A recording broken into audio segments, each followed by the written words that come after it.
വെളുത്തുള്ളി നമുക്ക് പ്രത്യേകിച്ച് ചെറിയ അല്ലിയുള്ള വെളുത്തുള്ളിയാണെങ്കിൽ അതിങ്ങനെ പൊളിച്ചെടുക്കാനായിട്ട് കുറച്ച് സമയമെടുക്കും. അതിനെന്താ ചെയ്യേണ്ടതെന്ന് വെച്ചാൽ ജസ്റ്റ് ഓവനിൽ വെക്കുക. ഒരു 15 സെക്കൻഡ്സ് മാത്രം വെക്കുക, എന്നിട്ട് എടുക്കുക. അത് കഴിയുമ്പോൾ നമുക്ക് പിച്ചാത്തിയുടെ പോലും ആവശ്യമില്ല. ജസ്റ്റ് കൈകൊണ്ട് ഈ തൊലി ഇങ്ങനെ വെടിയിച്ചെടുക്കാനായിട്ട് പറ്റും. 15 സെക്കൻഡ്സിൽ കൂടുതൽ വെക്കില്ല. അങ്ങനെ വെച്ച് കഴിഞ്ഞാൽ അത് വെന്ത് പോവും. നമുക്ക് ആ ഒരു ഭയങ്കര സോഫ്റ്റ് ആയിട്ട് പോവും വെളുത്തുള്ളി.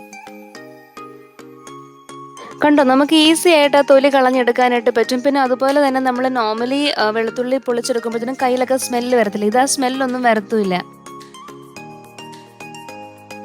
ഇതിപ്പം വെന്ത് പോയിട്ടൊന്നുമില്ല. ഞാൻ 15 സെക്കൻഡ്സ് മാത്രമേ വെച്ചുള്ളൂ. നമുക്ക് നോർമലി കിട്ടുന്ന പോലെ തന്നെ നല്ല സ്ട്രോങ് ആയിട്ടുള്ള പീസസ് തന്നെയാണ് കിട്ടുന്നത്.